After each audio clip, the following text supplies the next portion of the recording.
satu ya di kajian Majelis Taklim Text Action. Sebelum kita mulai mungkin yang Iman boleh maju lagi biar lebih penuh. Karena ini sepertinya semakin biasanya Ustadz ya semakin berjalannya kajian makin banyak yang datang, jadi nanti mungkin yang akhwat-akhwat juga kalau ada yang kosong boleh maju supaya nanti di belakangnya bisa ikut maju ke depan. Ya, biasanya jam 2 baru pada datang. Gitu. Ya, kita mulai jam 2 aja. Jangan Ustaz. Nanti sedikit yang dibahas Ustaz. Ya, pada Ahad siang ini kita sudah kehadiran Ustaz kita, Ustaz Umar Mita, yang akan membawakan topik mengenai kunci sukses. Gitu. Nah, mungkin kita seringkali lupa bahwa walaupun sini ada yang warga Jakarta, warga Bogor, warga mana gitu ya, tapi sejatinya kita semua ini adalah perantau. Karena dunia ini bukan asal kita, gitu kan, asal kita ada akhirat nanti. Nah, sebagai seorang perantau nih ya, pasti kan kita meninggalkan rumah gitu, meninggalkan lain-lainnya di belakang kita, hidup di tempat baru.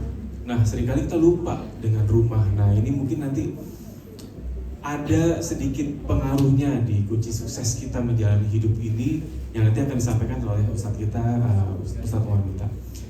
Ustadz, sehat ya Ustadz ya? Sehat. Alhamdulillah. Saya masih ingat sekali ketika dulu saya ngisi pertama kali di sini, anak saya masih 4.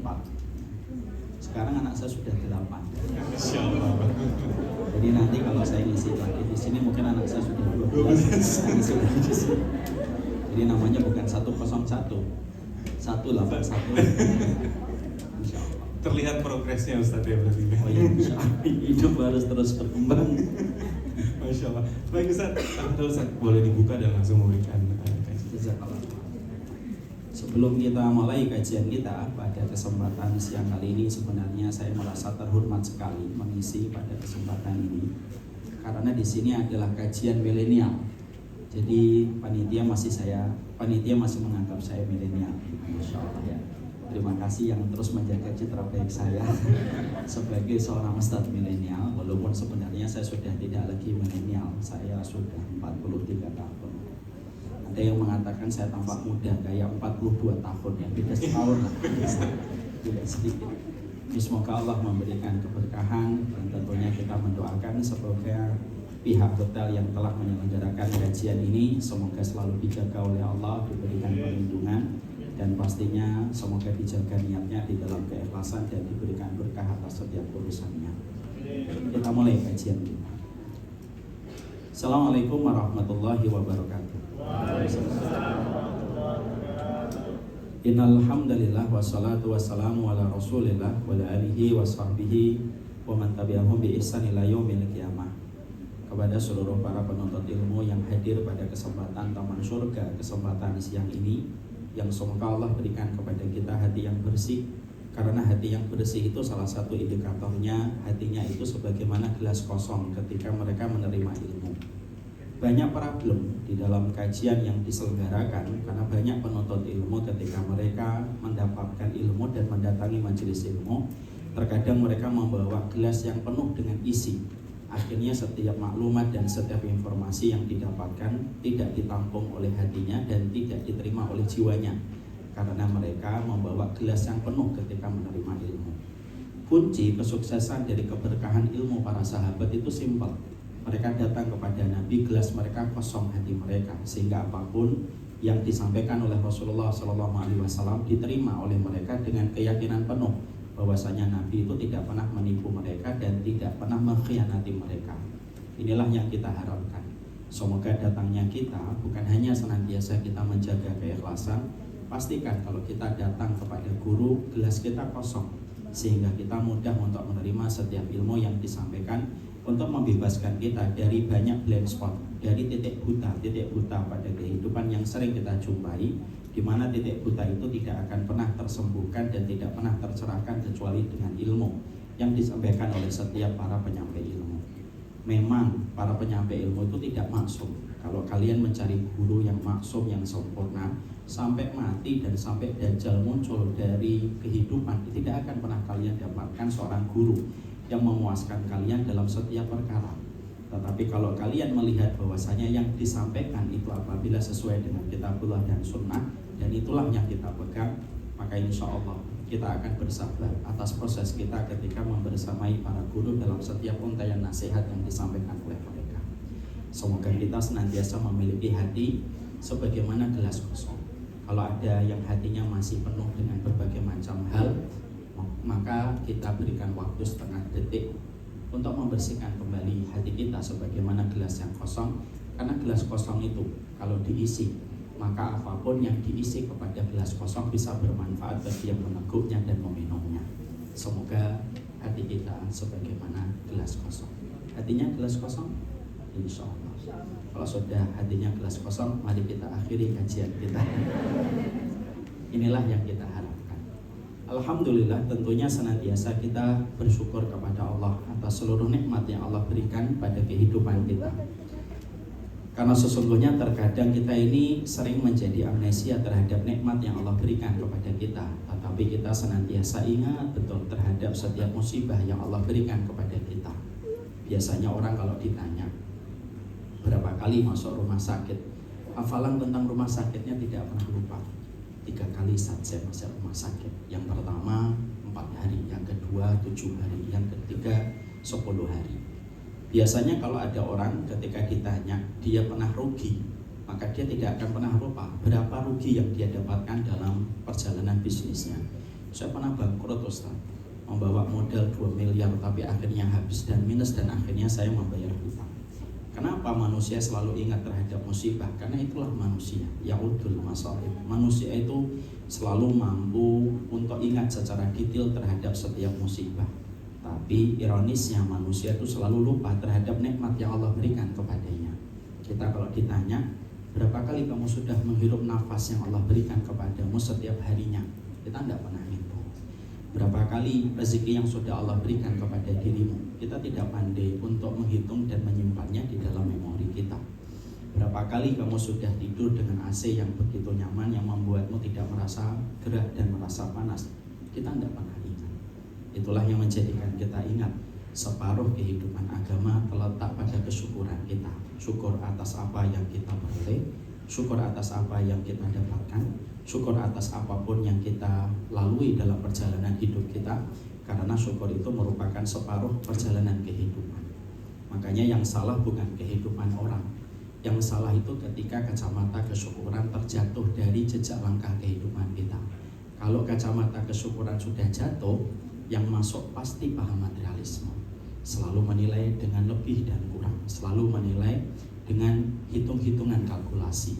Dan akhirnya setiap hitungan kalkulasi pada setiap paham materialisme tidak ada hasilnya kecuali adalah kesempitan hidup.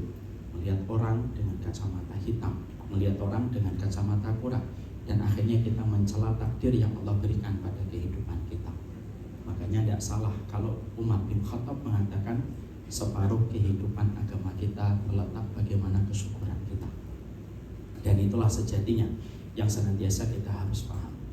Makanya tidak salah kalau kita menjumpai dan kita mendapati salah satu dzikir yang tidak pernah ditinggalkan Nabi setiap habis sholat, itu bukan hanya istighfar. Kalau istighfar kan kita secara logika kita bisa paham, memang setiap orang kan butuh untuk diampuni, makanya istighfar itu tidak pernah dilewatkan oleh Nabi. Tapi ada salah satu dzikir yang juga tidak pernah ditinggalkan oleh baginda Nabi. Dzikir apa? Allahumma a'inni ala dzikrika wa syukrika wa husni ibadatika. Sebenarnya 3 permintaan ini luar biasa, amazing, 3 permintaan ini. Karena yang diminta oleh Nabi apa? Allahumma a'inni ala dzikrika, ya Allah tolonglah saya untuk mengingatmu. Jadi sebelum orang Barat ataupun orang Jepang mengenal konsep mindfulness, Nabi itu sudah paham. Tidak ada kualitas dalam kehidupan kecuali kita itu selalu sadar hidup kita itu dibimbing dan harus dikembalikan kepada Allah selalu. Makanya akhirnya permintaan Nabi itu apa? Selepas habis sholat yang tidak pernah ditinggalkan, mau duhur, mau asar, mau maghrib, ya Allah tolong saya untuk senantiasa ingat kepadamu. Ketika saya melihat rumah, saya ingat kepadamu. Ketika saya melihat mobil, saya ingat kepadamu. Ketika saya melihat semut, saya ingat kepadamu. Ketika saya melihat tirai, saya ingat kepadamu. Sampai urusan kaos kaki yang kita kenakan pun kita ingat itu kepada Allah. Itu itulah hati yang terjaga. Orang barat menamakan mindfulness, tetapi mereka ketinggalan zaman. Dalam Islam itu sudah dikenal yang namanya konsep yaqdhah. Yaqdhah itu kita dapatkan dan kita jumpai kalau kita membaca kitab-kitab klasiknya para ulama. Hidup yang berkualitas itu dimulai dengan hati yang sadar dan terjaga. Kita ini kan sering terdistract dengan segala macam hal. Maka kaos kaki yang kita bayangkan sedang main bola. Ketika kita di majelis taklim yang kita pikirkan masalah yang lain. Makanya Nabi permintaan yang pertama itu selalu terjaga untuk ingat kepadamu ya Allah. Ini yang pertama. Yang kedua yang diminta oleh Nabi yaitu adalah syukrika, yaitu bersyukur kepadamu ya Allah. Karena syukur itu memang salah satu di antara obat dari segala macam kegelisahan orang hari ini itu ya letak bagaimana kesyukuran. Kalau hari ini kita menjumpai berbagai macam mental illness teridap oleh banyak orang, itu salah satunya adalah ketika obatnya dan penawarnya adalah ketika kita senantiasa bersyukur atas apa yang Allah anugerahkan kepada kita. Karena takaran dan ukuran Allah itu tidak pernah salah dalam kehidupan kita. Syukur. Yang salah bukan jilbab kita, tapi yang salah itu ketika kita melihat orang lain dengan jilbabnya yang sesuai dengan kondisi dia, lalu kita membandingkan hidupnya dengan hidup kita. Yang salah itu bukan jualan baju orang lain, yang salah itu kita ketika melihat kesyukuran pada bisnis baju kita, tapi dengan kacamata orang lain. Yang salah itu bukan suami orang, yang salah itu ketika kita melihat suami orang lalu kita kurang bersyukur atas suami yang Allah berikan untuk kita. Yang salah juga bukan istri kita, yang salah ketika kita membandingkan istri kita dengan istri orang lain lalu kita menguap rasa syukur kita kepada Allah. Itu yang menjadi bermasalah. Makanya permintaan Nabi yang kedua, syukur ya Allah atas segala perkara. Dan yang ketiga adalah beribadah yang terbaik.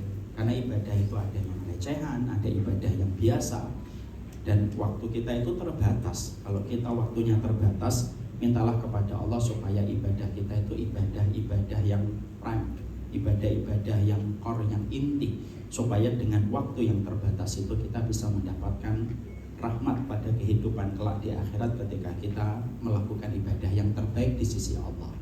Inilah yang menjadi kekuatan kita. Jangan pernah lepas setiap mentari muncul di pagi hari, mintalah sama Allah, saya ingat kepadamu dari pagi sampai malam ya Allah. Yang kedua, saya bersyukur atas apapun yang aku lihat. Dan yang ketiga, supaya ibadah yang aku lakukan hari ini itu ya ibadah yang terbaik, bukan ibadah yang sifatnya recehan yang susah menggapai rahmat. Itulah bentuk syukur kita. Dan itulah yang menjadikan kita paham syukur itu tidak menjanjikan kuantitas, tapi syukur pasti memberikan kualitas. Kalau antum jadi pedagang, pebisnis baju gamis syar'i, kalau bersyukur, Allah tidak jamin gamis antum akan laku keras, enggak. Allah tidak jamin bahwasanya kalau kita bersyukur mobil kita bertambah, enggak. Tapi pastinya kalau kita bersyukur, Allah berikan kualitas kehidupan yang lebih bermakna daripada mereka yang tidak bersyukur. Semoga Allah memilih hati kita dan memantaskan hati kita untuk selalu bersyukur kepadanya.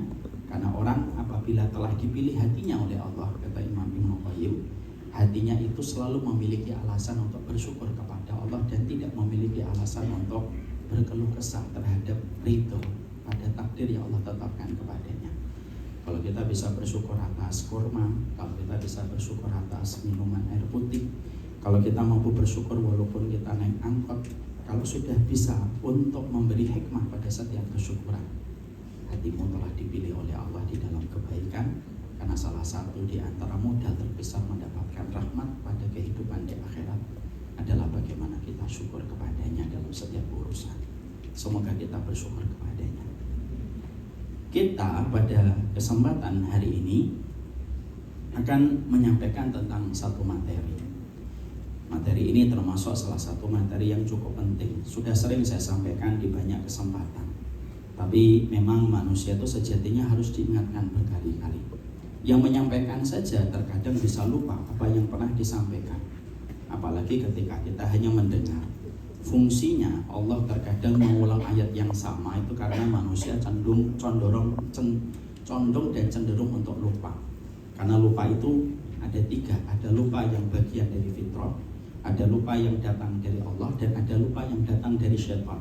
Salah satunya lupa datang dari syaitan itu ada materi yang sudah kita pelajari, tapi seiring dengan waktu ketika kita menjumpai banyak hal dan terdistract dengan banyak perkara, biasanya ilmu yang sudah kita pelajari menjadikan kita lupa. Materi yang akan kita pelajari adalah materi yang cukup penting. Kita tidak membicarakan tentang sebuah materi pinggiran, tapi kita membicarakan tentang materi yang sangat teristimewa. Kita tidak membicarakan tentang kerikil di pinggir jalan, tapi kita membicarakan mutiara. Kita tidak membicarakan tentang perak yang ada di pinggir-pinggir toko, tapi kita membicarakan tentang emas 24 karat. Dan itulah materi dan tema yang akan menjadi pembahasan kita, yaitu adalah tema tentang pintu tengah surga. Dan inilah yang akan menjadi pembahasan kita. Kita mulai kajian kita. Dokter itu saya berdiri ya, karena banyak duduk itu tidak baik untuk kesehatan. Karena ngomong gitu karena MC kita seorang dokter. Kita tentunya sangat memahami bahwasanya di dalam kehidupan kita ada banyak sekali kebaikan. Kebaikan itu berbeda dengan kebenaran. Grade-nya, posisinya kebaikan itu di bawah kebenaran. Kebaikan itu bisa kita jumpai di banyak agama. Bisa kita jumpai di Islam, bisa kita jumpai di Kristen, bisa kita jumpai di Buddha atau Hindu. Itu kebaikan. Makanya saya sepakat kalau ada orang yang mengatakan semua agama itu baik, saya sepakat. Tapi ingat ya, jangan diputus kalimat ini. Tetapi agama yang benar hanya satu, yaitu adalah Islam. Dan kita harus paham, kaidah di pengadilan Allah tidak hanya butuh yang baik, tapi yang dibutuhkan baik dan benar. Dan benar itu hanya Islam. Maka salah satu di antara kebaikan yang ada pada setiap agama, dalam setiap culture, dalam setiap budaya, dalam setiap kabilah, itu adalah kebaikan ketika kita berbuat baik kepada orang tua. Karena itu merupakan salah satu di antara kebaikan yang ada dalam setiap agama. Kalau kita menjumpai literasi pada agama Kristen, ada kewajiban berbuat baik kepada orang tua. Kalau kita menjumpai pada agama Buddha dan Hindu, kita akan menjumpai bahwasanya ada kewajiban mereka berbuat baik kepada orang tua. Bahkan kalau kalian membaca di dalam sejarah, kalian nanti akan jumpai bahwasanya di antara kebiasaannya orang Quraisy, musyrikun dulu, sebelum mereka memeluk Islam, mereka itu adalah kaum yang sangat memuliakan orang tua mereka, walaupun mereka berbuat syirik kepada Allah. Tapi mereka itu kaum yang memuliakan orang tua mereka, walaupun Islam belum datang menyapa mereka. Ini merupakan kebaikan. Maka ketika kita memahami bahwasanya berbuat baik kepada orang tua itu merupakan sebuah kebaikan, tentunya dalam konteks iman kita kepada Allah, kita tentunya harus menempatkan bahwasanya ketika kita dalam kehidupan kita, maka keseimbangan hidup kita kepada Allah itu tidak hanya keseimbangan itu dijaga dengan perilaku ibadah secara makhluk, tapi keseimbangan hidup kita dalam pandangan Allah itu adalah keseimbangan itu akan terbentuk ketika kita menempatkan bagaimana urusan kita dan bagaimana posisi nama kita di hati orang tua kita. Maka itu yang akan menunjukkan keseimbangan hidup kita ketika kita di dalam pengawasan Allah. Antum baik, antum sholat, antum hijrah dengan bahasa anak hari ini, ataupun antum melakukan berbagai macam hal, tetapi ketika antum pada posisi tidak baik kepada orang tua, itu ibaratnya orang yang sedang pincang. Dan orang yang pincang itu tidak akan pernah kehidupannya itu harmonis ketika kepincangan itu ditandai dengan tidak baiknya seseorang ketika mereka tidak menjalankan kewajiban dalam pandangan kebaikan dan kebenaran, yaitu kewajiban mereka bagaimana berinteraksi kepada bapak dan ibu. Ini hal yang penting sekali. Makanya saya sebutkan keharmonisan kita di hadapan Allah, indahnya kita dalam langkah hidup itu bagaimana ketika kita melakukan ketaatan dan melakukan ibadah, tetapi kita juga betul-betul memperhatikan bagaimana hubungan kita dengan orang tua. Tentunya yang kita harus paham, hubungan kita kepada orang tua itu bukan hanya hubungan anjuran, bukan hanya sifatnya adalah sebuah masukan, tapi bagaimana kita, posisi kita, nama kita di hati orang tua itu bukan merupakan perkara mustahab, bukan perkara anjuran, bukan himbauan, tapi sesungguhnya bagaimana kita dan posisi nama kita di hati orang tua kita itu adalah sebuah kewajiban. dia tidak bersifat masukan dan dia tidak bersifat pilihan. Ya sudah, kalau kamu berbakti silahkan berbakti, kalau kamu tidak berbakti ya tidak apa-apa. Bukan, karena sesungguhnya karena itu merupakan pola keharmonisan kita di hadapan Allah supaya kita ini betul-betul seimbang pada kehidupan. Salah satunya ketika kita berbuat baik kepada orang tua, maka ini bukan bersifat anjuran tetapi ini merupakan kewajiban. Kalau ini merupakan kewajiban, kalau ini kewajiban, kamu mau terima atau tidak terima, kamu harus menerima syariat ini. Bahwasanya syariat ini akan tegak dan menjadikan kita utuh di hadapan Allah, yaitu ketika kita memperhatikan aspek bagaimana interaksi kita kepada orang tua kita. Ini penting. Ini dikatakan oleh para ulama di dalam kitab At-Tirmidzi, ini merupakan perkara yang inti dalam kehidupan kita di hadapan Allah Subhanahu wa taala. Core-nya itu ada pada kehidupan kita, berinteraksi kepada orang tua kita. Kalau disebut dengan core, inti, berarti kalau orang itu melalaikan dan meremehkan masalah ini, sebanyak apapun dia mengerjakan sunnah, kalau intinya ditinggalkan, tidak akan pernah seimbang kedudukannya dan tidak akan pernah indah kedudukannya di hadapan Allah. Ini kita harus paham. Tentunya setelah kita memahami bahwasanya kehidupan kita itu adalah bagaimana kita berbuat baik kepada orang tua kita, maka tentunya kita ini harus perlu alasan. Kita ini harus perlu alasan. Kenapa sih kita harus berbuat baik kepada orang tua? Apakah sekedar karena mereka telah memberikan air susu kepada kita, atau sekedar karena mereka telah memberikan perasaan kristalisasi keringat dalam kehidupan kita? Apakah hanya sekedar itu? Hanya sekedar membalas budi atas semua pengorbanan yang telah mereka berikan kepada kita? Atau kita harus mendapatkan reason dan mendapatkan alasan-alasan yang harus kita ketahui supaya bisa menyembuhkan berbagai macam posisi kita hari ini terhadap orang tua yang mungkin kurang sempurna? Maaf ya, saya membaca sebuah penelitian. Generasi Z hari ini hampir 70% mereka memiliki hutang pengasuhan dengan orang tua yang berakibat jauhnya mereka dengan orang tua. Makanya kemarin ketika kita mengadakan Samela Series yang ke-7, yaitu adalah Make Peace with Yourself, kita banyak sekali membaca referensi dan saya itu baru tahu ternyata hutang pengasuhan itu termasuk salah satu hal yang paling dominan pada generasi Z hari ini, sehingga mereka akhirnya menjauh dari orang tuanya, meninggalkan orang tuanya, dan menganggap bahwasanya kehidupan mereka itu baik-baik saja tanpa ada intervensi dari orang tua. Makanya ada beberapa kajian kami yang membahas tentang masalah bagaimana kita berbakti kepada orang tua. Di antara ratusan yang komen, hampir 60% atau 70% ada sebuah kata yang memiliki benang merah. Lihat dulu dong ustadz orang tuanya kayak apa, jangan hanya nyuruh berbakti. Dan itu termasuk salah satu mayoritas yang sering kita jumpa. Oleh karenanya itu, kita kan ingin supaya perkara ini tidak menjadi sebuah penyakit pada kehidupan kita. Karena kita tahu bahwasanya keseimbangan hidup kita di hadapan Allah itu tergantung bagaimana tergoresnya nama kita di hati orang tua kita. Jadi kalau ingin ngecek apakah nanti saya mendapatkan surga ataukah tidak, salah satu cara kita mengecek itu simple. Bagaimana sih namamu di hati ibumu dan bapakmu? Karena saya punya kajian untuk mengecek apakah kita ini sebagai penghuni surga ataukah tidak, itu ada beberapa indikator pengecekan. Apa aja Ustaz? Nantikanlah pas kajiannya, insya Allah ada. Tapi salah satu di antara indikator untuk mengecek apakah nanti urusan nanti di akhirat itu gampang ataukah mudah, cara untuk mengeceknya itu salah satunya di antara banyak indikator untuk mengecek apakah saya ini adalah penduduk surga yang dimudahkan nanti dalam kehidupan akhirat itu adalah gimana sih nama saya di hati orang tua saya. Dan itu merupakan salah satu hal yang besar. Makanya akhirnya karena ini merupakan salah satu indikator besar pada kehidupan kelak kita di akhirat, makanya akhirnya kita itu harus tahu why-nya itu apa. Karena dengan mengetahui why-nya, maka kita memiliki reason, kita memiliki alasan untuk konsisten ketika kita paham sesuatu.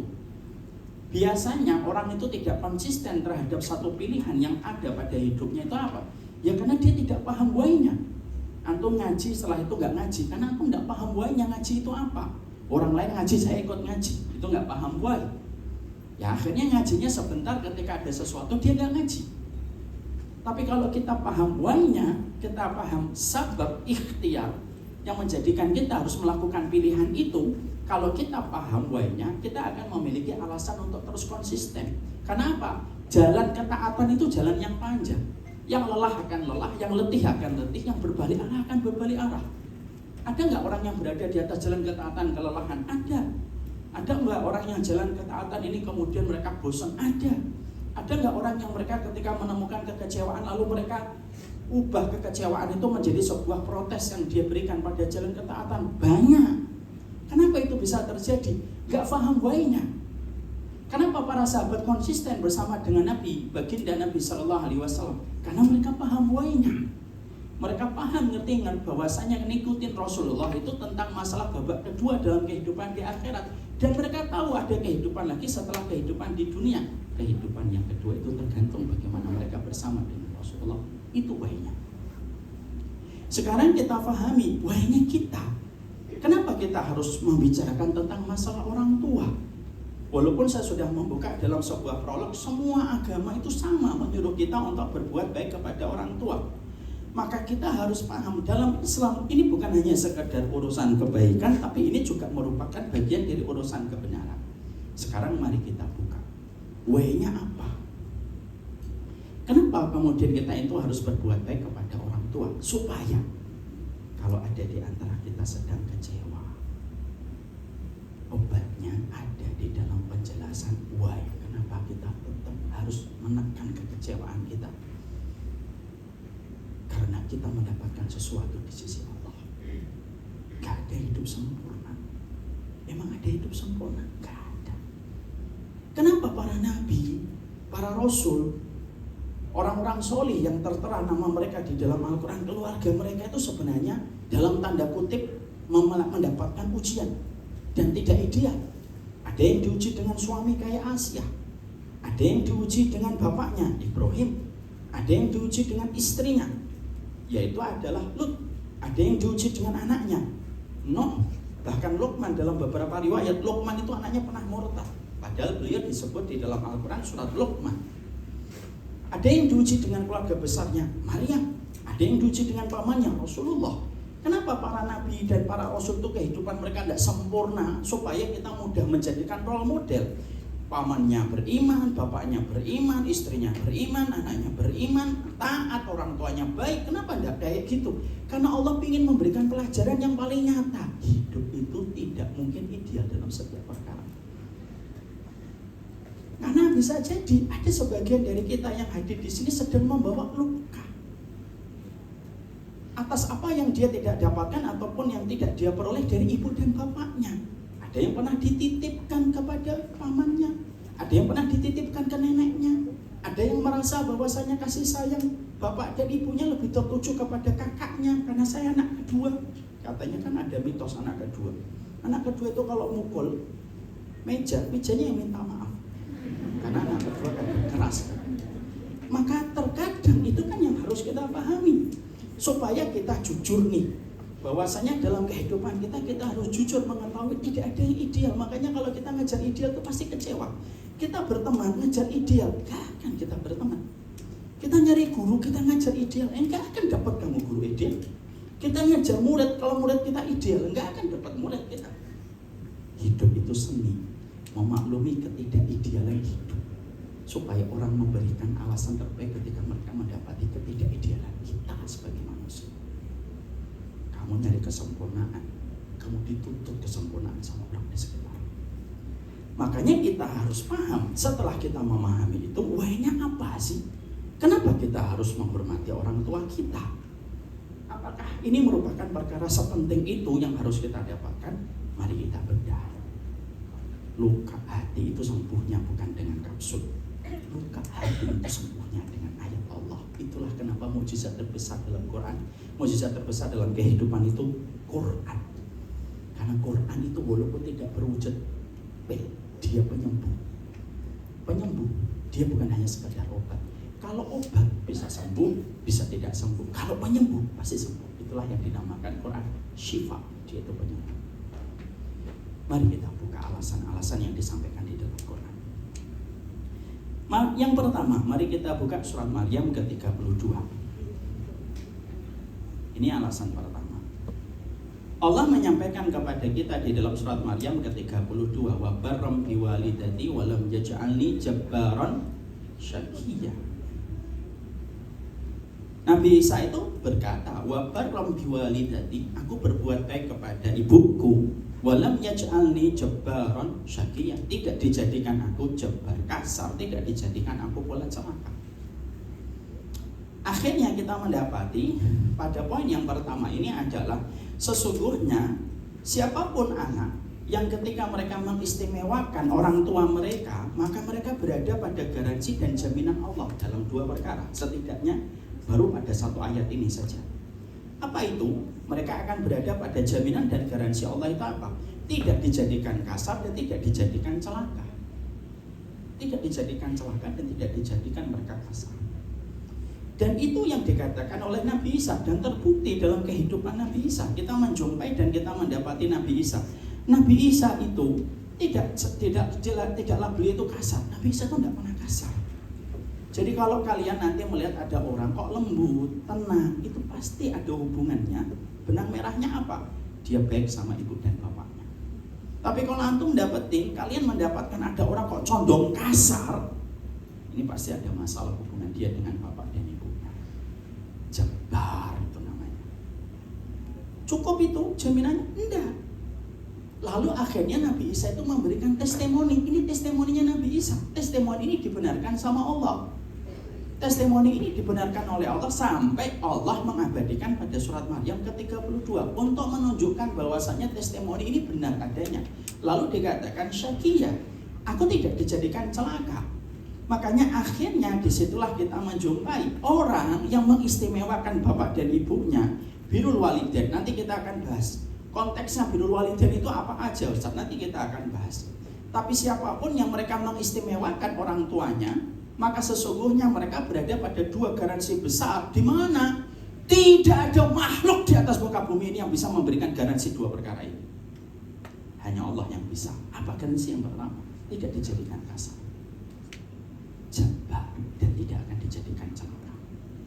Pernah kita jumpai ada orang yang berbuat baik celaka hidupnya? Bukan ada. Tidak ada. Belajarlah dari fakta kehidupan. Kita kalau ngumpulin orang dengan kesuksesannya, baik kesuksesan duniawi ataupun kesuksesan dalam kunci kelapangan hidup, selalu ada sebuah posisi dia memuliakan bapak dan ibunya. Selalu memuliakan itu. Sehingga akhirnya apa? Dia tidak dijadikan celaka. Makanya maaf ya, kadang-kadang saya menjumpai ada anak nakal, tapi selama dia masih baik sama orang tuanya, saya tuh masih punya harapan besar. Orang ini nanti akan balik sama Allah. Kalau nggak hari ini mungkin tahun depan, kalau nggak tahun depan mungkin tahun depannya lagi. Kenapa? Selama dia masih punya core, intinya dia menuju kepada Allah itu melalui orang tua. Dan itu disebut min ausati babil jannah, disebut dengan pintu tengahnya surga. Selama dia masih punya ini, walaupun maaf ya, hari ini dia tidak sholat, satu waktu dia pasti akan sholat. Kenapa? Selama pintu tengahnya terjaga. Pintu tengah ini jadi magnet kebaikan, walaupun hari ini dia masih lambat merespon ketaatan. Dan itu ujungnya syaqiyah. Akhirnya apa? Dijadikan tidak pernah celaka dia hidupnya. Makanya akhirnya, maaf ya, kadang-kadang kita melihat kunci kesuksesan seseorang. Ada orang nggak terlalu pintar, tidak terlalu tampan, tidak terlalu memiliki banyak keistimewaan. Tapi kenapa kok jadi permukaan? Kita bedah, ternyata ada benang merah. Dia baik sama ibunya. Kebaikan itu yang akhirnya menjadi sumber. Allah itu tidak akan pernah memberikan kecelakaan untuk mereka. Kalau kita sudah berada pada jaminannya Allah dua perkara ini, bukankah itu membuat kita tenang? Bukankah itu yang akan membuat kita mengatakan, ya Allah, saya pernah terluka sama ibu saya, tapi bismillah saya maafkan ya Allah. Ya Allah, saya pernah terluka oleh bapak saya, ya Allah. Ya bismillah saya akan memaafkan karenamu ya Allah. Karena kalau kita memaafkan karena makhluk, tidak akan selesai memaafkan karena manusia itu. Memaafkan itu bukan karena dia, Memaafkan itu supaya kita memantaskan diri kita, supaya dipanggil oleh pintu surga yang bernama pintu memaafkan. Dan siapa orang yang paling berhak untuk kita maafkan? Pasangan hidup dan orang tuamu yang telah melahirkan kamu. Kalau sama dua ini kita susah memaafkan, apalagi sama yang lain. Jadi itu yang pertama yang harus dibantu.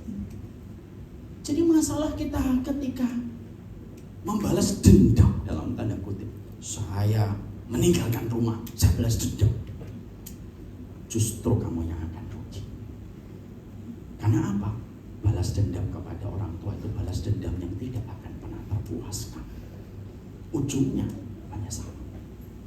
Kalau baru di dunia tidak apa-apa, kalau di akhirat babak belur. Makanya akhirnya ini yang menjadikan kita mengerti. Saya kalau mengatakan, Ustadz berat, nggak ada yang sempurna mas, nggak ada yang sempurna mbak. Kalau kita nuntut kesempurnaan itu nggak sempurna. Kalau kamu belajar untuk menuntut kesempurnaan dari ibu kita, kalau kita menuntut kesempurnaan dari bapak kita, demi Allah ya, yang saya khawatirkan, Allah akan hadirkan suami atau hadirkan istri, dan Allah akan hadirkan anak yang menuntut kesempurnaan kita sebagaimana kita menuntut kesempurnaan bapak dan ibu kita. Kita ini terkadang gak ngerti apa masalah yang mereka hadapi, yang sedang mereka perjuangkan dan mereka berjibaku sembari mereka itu merawat kita. Kita kan gak pernah tahu. Kenapa? Tidak semuanya bapak kita itu pandai bercerita. Mungkin mereka pandai mendongeng, tapi mungkin mereka tidak pandai menceritakan tentang sisi terluka hidup mereka kepada sang anak. Kenapa? Kita sepakat kok kalau kita sudah menjadi orang tua, lebih baik kita yang sakit daripada kita mendapati anak kita yang sakit. Sepakat atau tidak sepakat? Kita lebih baik yang demam daripada anak kita yang demam. Dan mungkin banyak orang tua kita akhirnya mereka memiliki kekurangan tanpa kita sadari. Itu ada sebuah ice kayak bola salju. Mungkin orang tua kita juga menghadapi masalah yang sama dari orang tuanya. Lalu mereka sedang berjibaku untuk menyelesaikan masalah itu. Lalu akhirnya berakibat pekerjaan PR itu ketika belum selesai kita terkena imbasnya. Akhirnya di situ kita paham. Kalau ingin sukses, tidak celaka, lihat kualitas bagaimana kerapian kita dengan ibu dan bapak kita. Saya selalu menyarankan, baru beberapa pekan yang lalu, sepekan atau 2 pekan yang lalu, ada seorang ikhwan datang kepada kami ke kantor kita, di kantor Rumah Kreativitas Dakwah Syamilah. Karena memang sebenarnya kan murid mendatangi guru. Ini contoh yang kurang benar ini. Guru mendatangi murid ini kayak gini. Nanti satu waktu bapak dan ibu datang ke kantor kita, ke rumah dakwah kita. Beliau datang, cerita tentang masalahnya nggak selesai-selesai. Saya ngomong, bentar sebelum antum melanjutkan, gimana hubungan antum dengan orang tua? Baik Ustaz, benar. Iya, benar. Yakin? Nangis. Lalu dia cerita, ada perkataan ibu saya yang membuat saya tertekan. Saya bilang maaf. Beliau mengucapkan itu mungkin tidak menyadarinya, tapi berat saya Ustaz. Ada apa-apa maaf. Insya Allah masalah antum akan kelar kalau antum sudah memaafkan berbuat. Akhirnya nangis beliau. Laki-laki menangis itu kan pantang biasanya, apalagi di depan orang. Tapi beliau nangis. Pulang beliau memperbaiki hubungannya dengan orang tua. Karena apa? Saya yakin bisa jadi masalah-masalah yang kita dapatkan karena kita jarang untuk nelpon, jarang berkomunikasi. Kita merasa sudah berkomunikasi, tapi ternyata kita masih kurang di hadapan orang tua kita. Itulah masalah itu timbul. Makanya kalau bapak dan ibu punya suami kok masalah dengan suaminya, ngomong sama suaminya, kapan terakhir nelpon ibu? Kapan ngajak bapak? Kapan kita memuliakan mereka? Kapan terakhir ngajak makan mereka? Kapan terakhir kita nerima unek-unek dan seluruh perihal yang mereka sampaikan? Sabar, sama orang tua kita itu sabar. Karena apa? Kita ini bagaimanapun umurnya dan ilmunya tetap dianggap itu adalah anak kecil bagi mereka. Saya tidak pernah mempersoalkan apa kata bapak dan ibu tentang saya. Kenapa? Ya karena menurut saya mereka itu menganggap kita tetap masih kecil. Ridho sama perkataan mereka itulah yang akan menjadikan satu persatu awan mendung yang ada pada kehidupan kita itu dihilangkan oleh Allah dengan satu kondisi, menjaga hubungan kita dengan orang tua kita. Wa barrom biwalidati walam yaj'alni jabbaron syakiyya. Makanya Masya Allah ya, saya ini punya kisah nyata yang sudah sering saya sampaikan di banyak kesempatan. Ada orang tua yang memiliki masalah dengan anaknya. Anaknya itu terlibat game online. Dulu sekitar 5 tahun yang lalu kan tren game online namanya apa? Ragnarok ya kalau nggak salah. Betul atau tidak betul? Pura-pura diem padahal tahu. Ada Ragnarok lah kalau nggak salah. Dia terlibat game online. Orang tuanya kebingungan bagaimana sih menyembuhkan anaknya dari kecanduan game online. Sampai akhirnya dia itu sering pulang marah sama anaknya. Pada satu waktu sampai anaknya tidur di warnet. Dulu sekitar 4 tahun 5 tahun lalu kan kita masih mendapati ya warnet itu bertebaran di mana-mana. Kalau sekarang sudah susah cari warnet. Karena apa? Warnet itu ada di tangan kita sendiri. Maka pada satu malam dia menjumpai anaknya itu tertidur di warnet. Sampai akhirnya dia kebingungan nangis. Gimana ya anak saya kalau kualitasnya semacam ini? Ikut kajian kami pada salah satu tempat.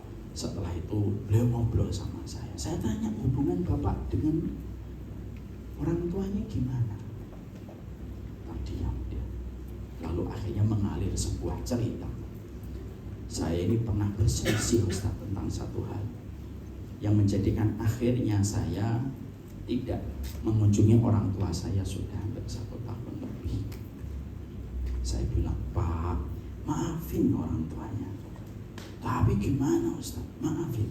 Kalau Bapak ingin supaya anak ini dimudahkan cara penyelesaian atas masalah yang didapatkan, coba caranya para ulama. Para ulama itu kalau mereka mendapati satu ujian dan masalah, yang mereka lakukan itu mengevaluasi dulu hubungan mereka dengan orang tua.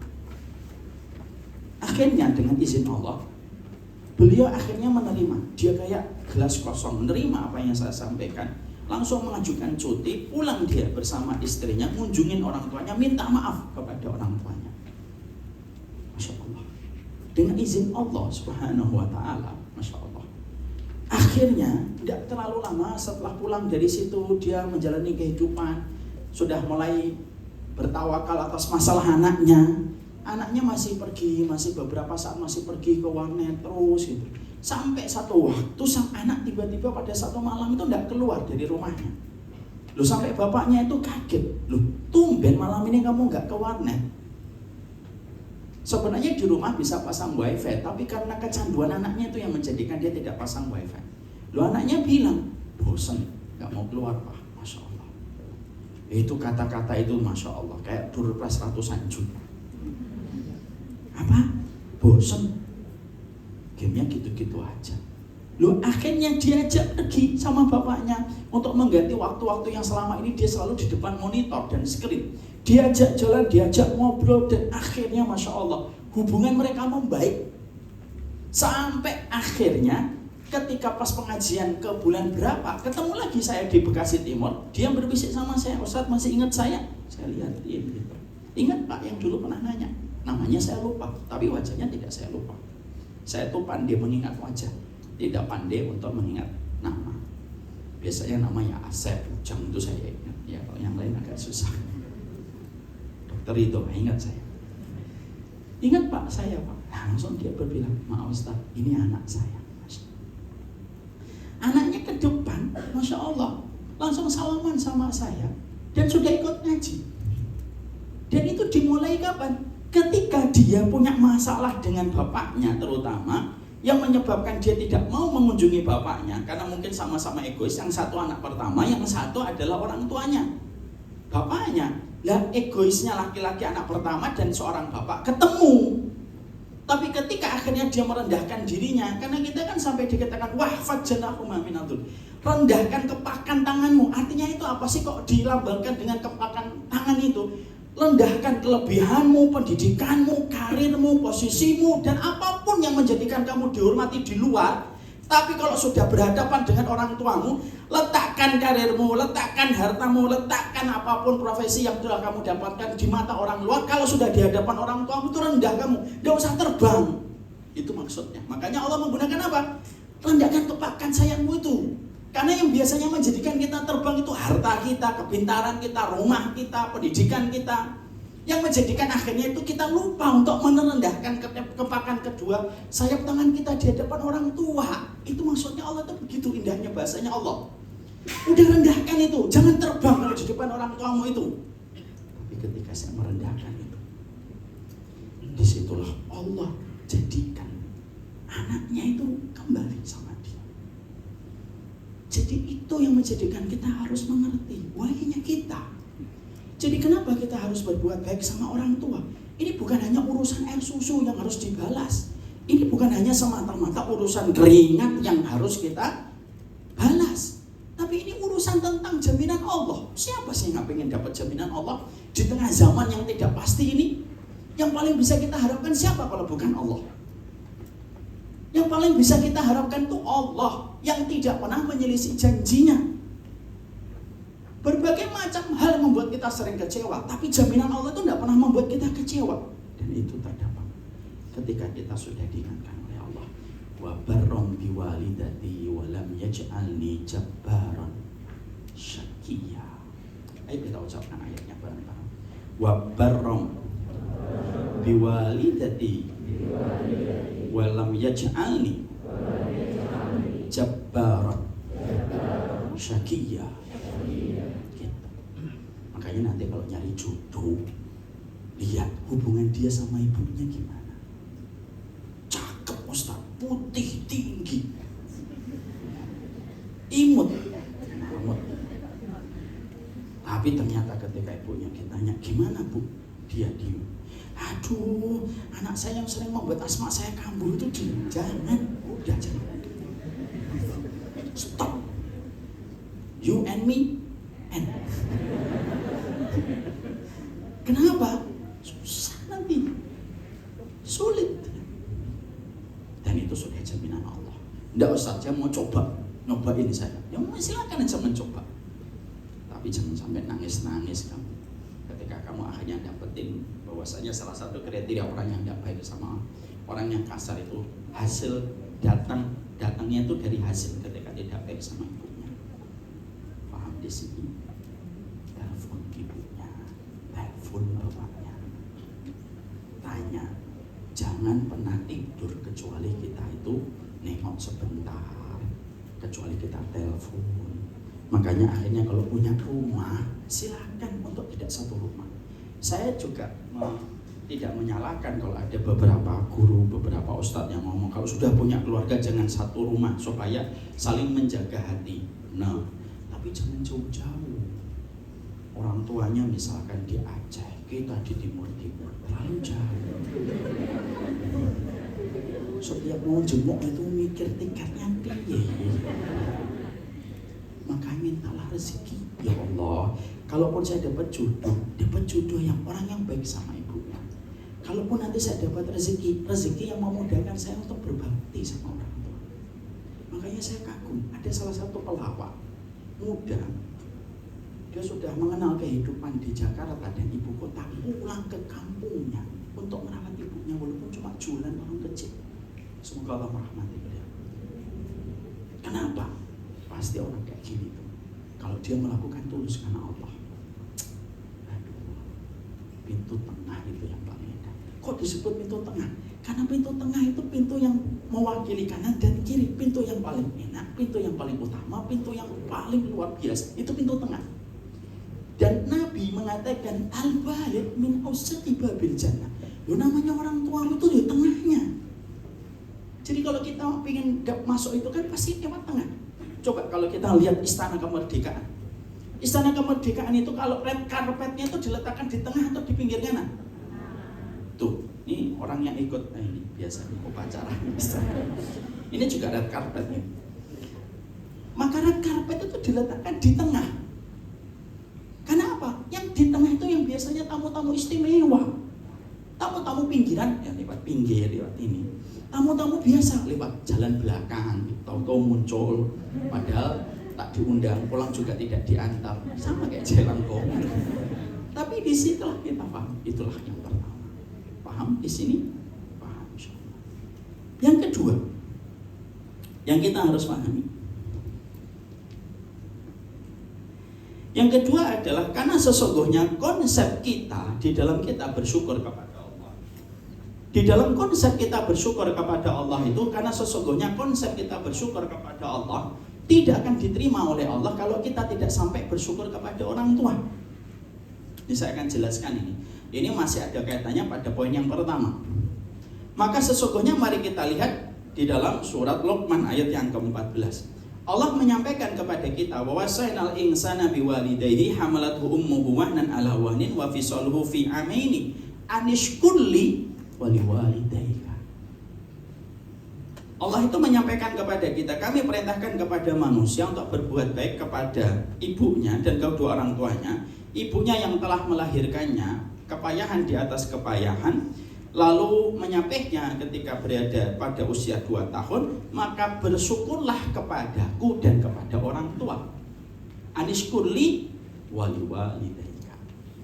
Di situ ada wawu. Wawunya disebut salah satunya wawul atof.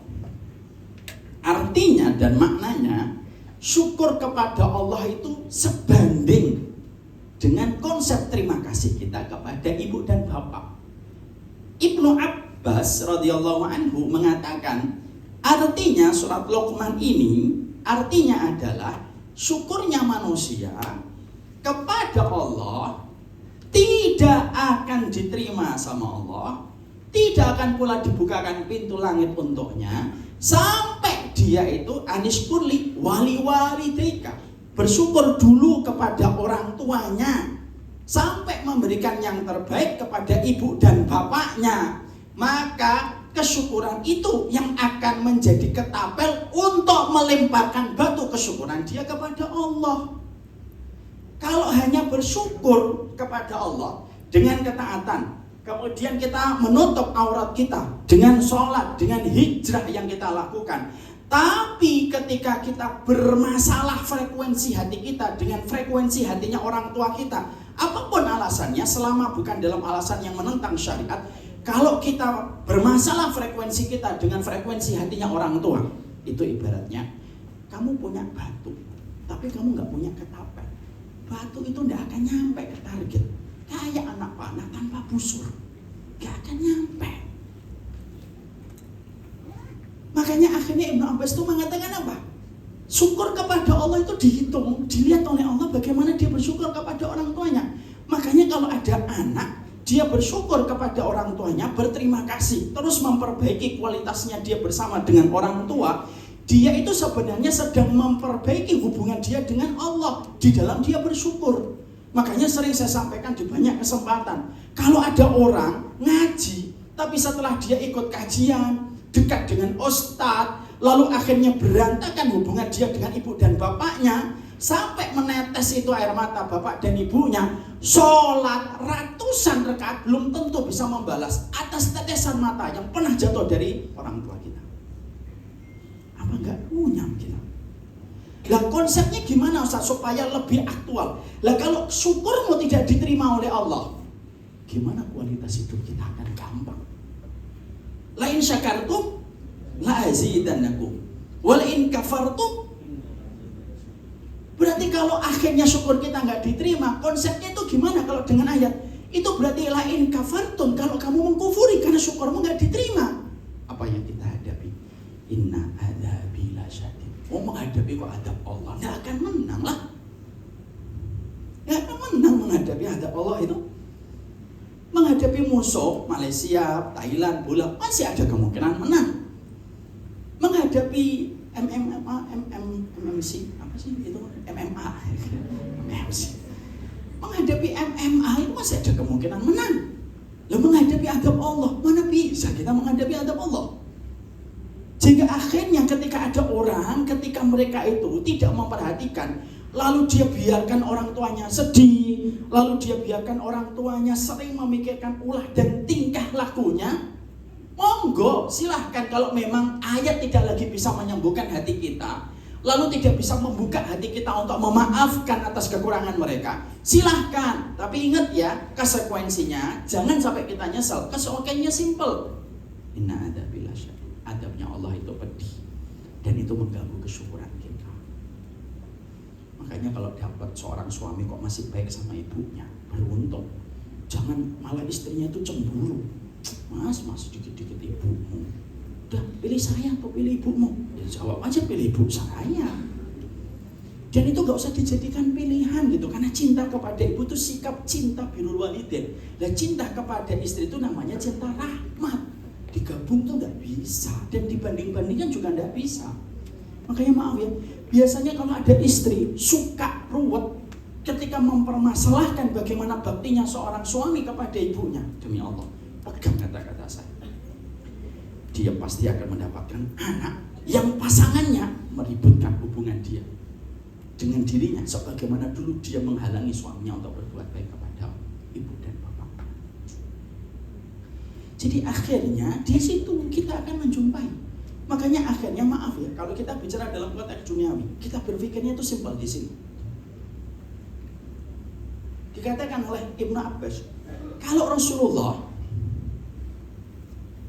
sudah mengatakan bahwasanya berbuat baik kepada orang tua itu pintu tengahnya surga, mungkin nggak dapat dunia? Nggak mungkin. Kenapa? Surga yang harganya mahal, yang tidak terhitung harganya, itu aja didapatkan kalau orang itu sudah memperbaiki hubungannya dengan orang tua.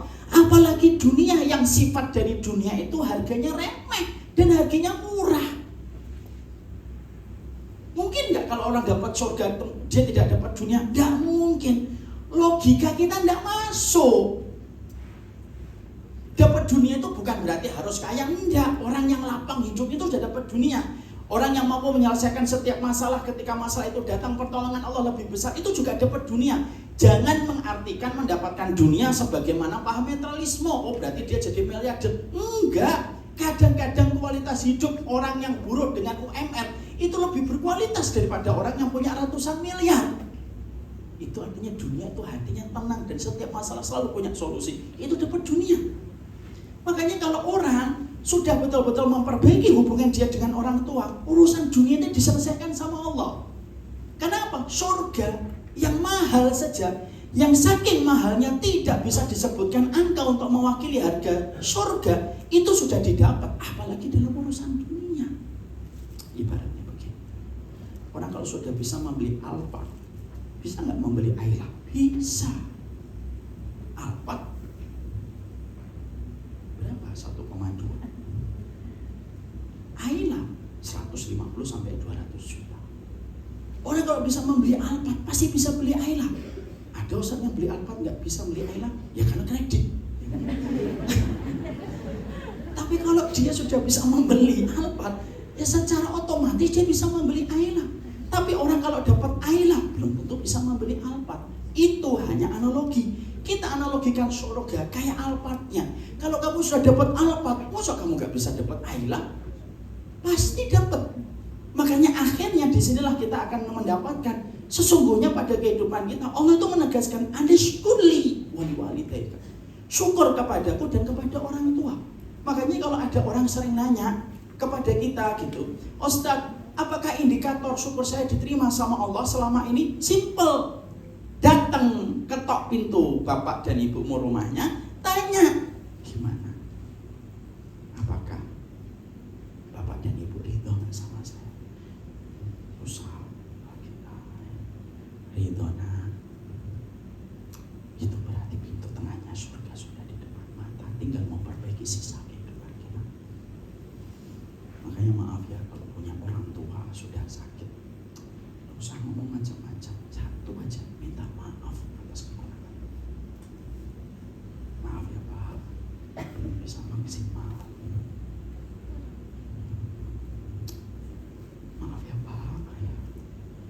masih sibuk dengan ini dan itu. Kalau orang tua kita mengatakan enggak apa-apa, Bapak ridho sama kamu, itu berarti kita sudah dapat separuh perjalanan akhirat kita itu tenang. Ridho itu yang dicatat oleh Allah. Itulah harga yang mahal kalau kita sudah memberikan kepada orang tua kita. Maaf ya, kenapa ini nggak muncul Ustaz? Teori kesuksesan ini dari masalah berbuat baik sama orang tua di teori ekonomi makro dan mikro orang barat. Simpel. Mereka bangsa yang tidak mengenal kebaikan sama orang tua karena degradasi moral yang luar biasa menggerogoti mereka. Di barat itu kan sedang menghadapi masalah serius dengan peradaban mereka sendiri.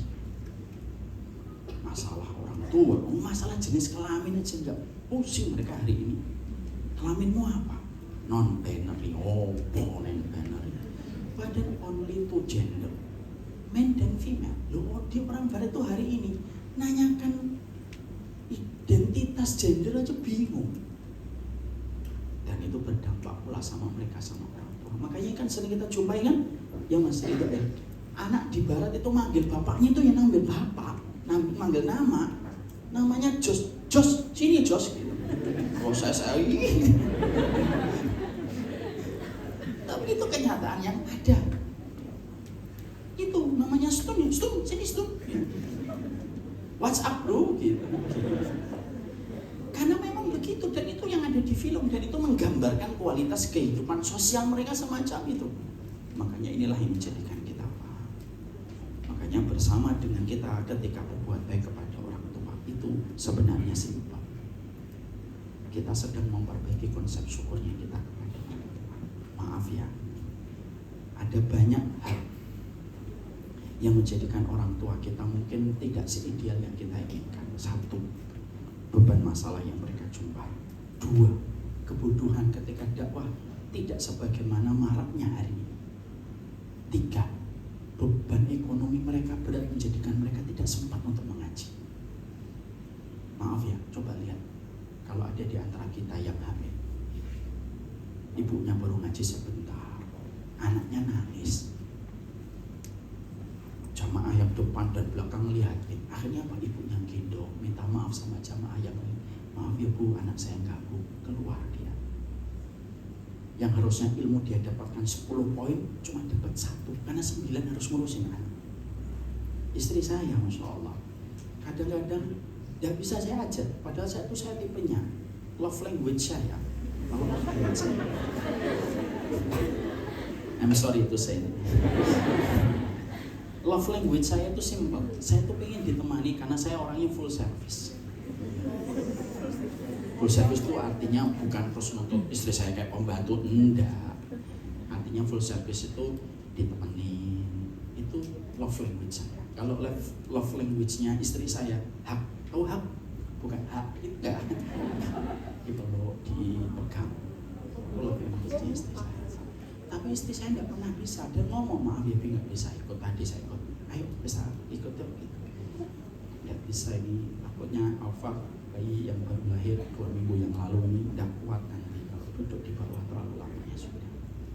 Kadang-kadang itu akhirnya jadi satu persatu masalah yang menjadikan orang tua kita akhirnya apa? Nggak ngerti ilmunya. Kita baru ngaji lalu kita mengatakan orang tua itu idealnya secara sunnah itu begini. Ini kajian, dari kajian Ustadz ini, ibu tuh gak sama sekali sunnah. Karena ibu udah gak ngerti poin-poin ini. Ibu tuh hanya ngasih saya susu sama makan, tapi ngasih urusan akhirat gak dikasih. Mungkin kamu dikasih, tapi memang sebatas itu ilmunya mereka. Kalau ilmu hanya menjadikan kita menuntut, gak usah ngaji. Tapi kalau itu menjadikan kita sabar terhadap kekurangan orang, si pulang ngaji. Dan itu yang kedua. Yang ketiga, yang menjadikan kita akhirnya why-nya kenapa kita harus berbuat baik kepada orang tua kita, yaitu karena sesungguhnya kita mendapat udah 2:30 dong, gak apa-apa dilanjut. Yang ketiga, kita lanjutkan 10 menit walaupun materinya ini baru 21%, jadi masih ada 79%. Yang kedua, karena sesungguhnya kebaikan yang Allah balas 2 kali itu adalah kebaikan kita kepada orang tua kita. Sebagaimana dosa yang Allah balas 2 kali di dunia dan di akhirat itu ya dosa kita kepada orang tua. Makanya maaf ya, kan saya sudah sering menyampaikan di dalam banyak kajian ya, bahwasanya kalau kita mendapati ada orang yang tidak beriman atau orang kufur atau non muslim, kenapa kok kehidupannya baik dan sukses? Ya karena mereka baik sama orang tua. Bahkan maaf ya, sampai orang yang tidak beriman itu Allah bedakan jadi 2, kata Ibnu Abbas. Kalau orang ini non muslim, dia tidak beriman sama risalahnya Muhammad SAW, tidak mengikuti sunnah Rasulullah, mereka dalam kondisi kufur kepada apa yang diturunkan kepada baginda Nabi.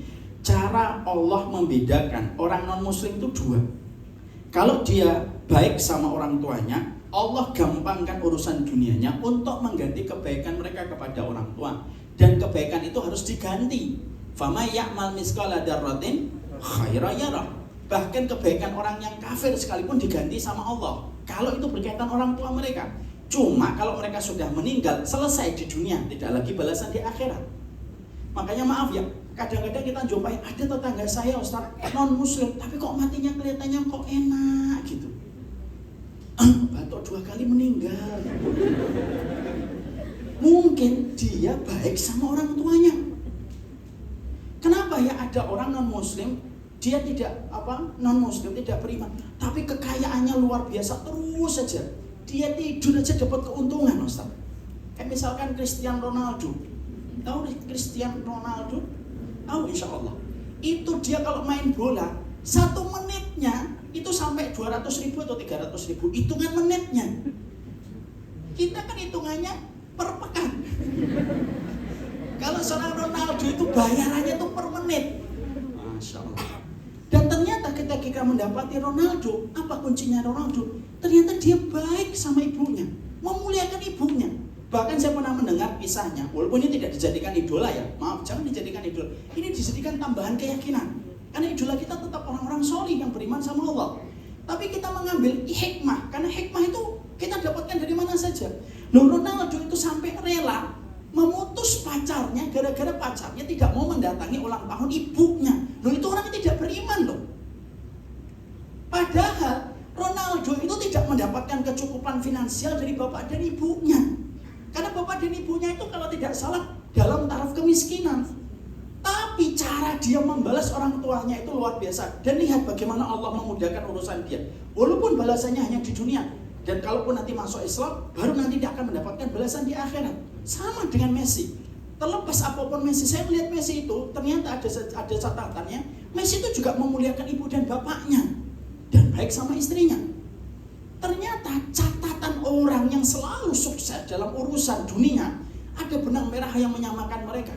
Mereka memuliakan orang tua mereka, mengistimewakan orang tua mereka, merapikan hubungan mereka sama orang tua, sampai Allah pun merapikan hubungan mereka dalam kehidupan. Walaupun kalau untuk non muslim hanya terbatas di dunia, nanti kalau sudah meninggal selesai. Kenapa? Balasan di akhirat itu cuma 1 syaratnya. Pertama dan penting, harus beriman. Kalau tidak beriman gak akan diterima kebaikannya. Tapi ketika di dunia dibalas. Saya kan pernah dapat pertanyaan, Ustaz, ini ada orang non muslim Ustaz. Ini tanya orangnya langsung. Orangnya muslim, orangnya non muslim, tapi matinya baik. Saya kok bertanya-tanya penasaran kok bisa Ustaz? Bukankah dia itu syirik kepada Allah? Oke, mungkin dia baik sama orang tuanya. Mungkin dia memiliki sosial yang baik. Semua kebaikan itu dibalas oleh Allah. Puncaknya itu apa? Kebaikan itu yang dibalas itu dimudahkan dan diringankan ketika sakaratul maut. Tapi setelah mendapatkan balasan puncak dengan ringannya sakaratul maut, selesai. Tidak ada lagi balasan di akhirat. Loh, kita kaum yang beriman kepada hari babak kedua yaitu pengadilan Allah, kita harus yakin. Makanya akhirnya merapikan hubungan kita dengan orang tua itu merupakan perkara yang pasti memberikan kelapangan urusan dunia kita. Karena Allah pasti membalas di dunia dan pasti membalas di akhirat. Ingat ya, tidak setiap ibadah dibalas oleh Allah 2 kali. Sedekah, apakah orang yang sedekah pasti kaya? Kata siapa sih? Banyak orang yang sedekah tetap biasa-biasa hidupnya. Abu Bakar itu sedekah, habis hartanya di jalan Allah. Apakah di usia tua Abu Bakar kaya raya? Enggak, Abu Bakar malah miskin. Bahkan Aisyah radhiyallahu anha memberikan testimoni, bapak saya tidak meninggalkan harta karena hartanya habis untuk sedekah. Kata Rasulullah, sedekahnya Abu Bakar dibalas di akhirat. Apakah orang yang haji dan umrah pasti kaya raya? Belum tentu. Bisa jadi dibalasnya di akhirat. Apakah orang yang tahajud pasti jadi miliarder? Belum tentu. Contohnya saya nggak miliarder juga. Karena sesungguhnya sholat tahajud itu tidak dibalas semuanya di dunia. Tapi ada yang banyak nanti dibalasnya di akhirat. Pertanyaan kita, kenapa kok dibalas di akhirat? Imam Qurtubi rahimahullahu ta'ala menjawab, karena balasan di akhirat itu langgeng, tidak akan pernah mengalami pengurangan dan tidak pernah mengalami penghentian. Kalau balasan di dunia, pasti mengalami pengurangan. Kalau balasan di dunia, pasti mengalami penghentian ketika kita meninggal dunia. Makanya maaf, doanya para sahabat itu apa? Si apa? Berikan balasan di akhirat lebih banyak daripada balasan di dunia. Itulah paham orang yang beriman sama hari akhir. Kalau kita kan kadang-kadang apa? Balasnya sekarang ya Allah ya. Kalau bisa sebelum 40 tahun. Kenapa? Karena life begin at 40 ya Allah. Karena balasan di dunia itu pasti ditinggal. Tapi untuk balasan berbuat baik sama orang tua, dibalas di dunia, dibalasnya di akhirat. Makanya kalau kita merasa sisa waktu kita sudah sedikit, tetapi harapan kita semakin besar untuk mendapatkan rahmat, simple. Kalau waktumu tinggal tersisa tidak terlalu lama, tapi harapanmu semakin membumbung tinggi untuk mendapatkan rahmat, kornya datang. Apa itu kornya? Berbuat baik sama ibu dan bapak. Minta ridhonya, minta dimaafkan kesalahan itu yang paling penting. Saya itu ketika bapak dalam kondisi sakit di rumah sakit, permintaan saya saya ulang-ulang terus, saya minta maaf ya Pak. Iya nah, saya minta maaf ya Pak. Iya. Sampai bapak saya sempat ngomong, saya minta maaf ya Pak. Yaudahlah, jangan minta maaf terus. Kenapa sih minta maaf terus? Kamu insya Allah tidak sampai durhaka. Iya, karena saya khawatir Pak. Makanya itulah yang menjadikan kita. Itu poin yang ketiga. Yang keempat, karena sesungguhnya di sini kita mendapati bahwasanya intinya ibadah itu adalah bagaimana kita berbuat baik sama orang tua kita. Itu intinya. Jadi maaf ya, kadang-kadang kita ada yang mencari surga itu terlalu jauh kemana-mana, tapi dia meninggalkan inti dari amalan yang paling inti. Core-nya amalan itu ya berbuat baik sama orang tua. Saya maaf ya, saya pernah dapetin ada salah satu ikhwan, semoga Allah merahmati beliau, dan saya mengambil sebuah perenungan aja. Ada ikhwan, dia ngikutin daurah jauh, daurahnya ada di Jawa Tengah. Ketemu saya ketika pada saat itu, loh, antum ikut daurah? Iya, padahal ibunya lagi kondisi sakit. Saya ngomong, kenapa antum ikut daurah di sini, akhi? Iya, saya pengen ikut daurah. Lah, ibu antum kan lagi sakit. Ya enggak apa-apa, sudah minta izin. Yang namanya orang tua kalau diminta izin ya pasti iya aja. Tapi sebenarnya orang tua itu kalau mau ngomong, ya maunya itu ya ditemenin antum. Karena orang tua kita itu pembohong, dalam tanda petik hebat, untuk menyenangkan kita dalam kehidupan. Antum kalau akhirnya ikut daurah, dan daurah itu berjalan 5 hari, dari Senin, Selasa, Rabu, Kamis, Jumat, daurah itu. Dia harus meninggalkan orang tuanya yang lagi sakit itu 5 hari. Kalau antum mengikuti daurah, sebesar-besarnya keutamaan antum mengikuti daurah kitab di sini, tidak bisa menandingi keutamaan antum ketika antum meninggalkan orang tua antum. Jangan tinggalkan amalan yang besar hanya untuk sedang berusaha menggapai amalan kecil. Kenapa? Kata Imam Ibnu Qayyim, salah satu strateginya syaitan ketika menggoda manusia itu tidak selalu melulu dengan maksiat. Strateginya syaitan ketika menggoda manusia tidak selalu dengan dosa. Tapi salah satu strateginya syaitan ketika menggoda manusia, salah satunya adalah disibukkan dengan perkara kecil, amalan remeh, supaya kita luput dengan amalan yang besar. Dan itu salah satu strategi syaitan. Kadang-kadang kita dapetin orang tua kita sudah beruban. Ingat ya, ini pelajaran hidup betul. Kalau kamu dapetin bapakmu sudah beruban, ibumu sudah keriput, itu sudah alarm dari Allah. Tanda kamu bersama dengan orang tuamu tinggal sebentar lagi.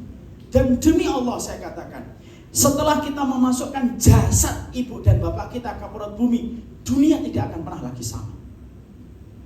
Karena pasti berbeda. Makanya itulah yang menjadikan kita memahami itu.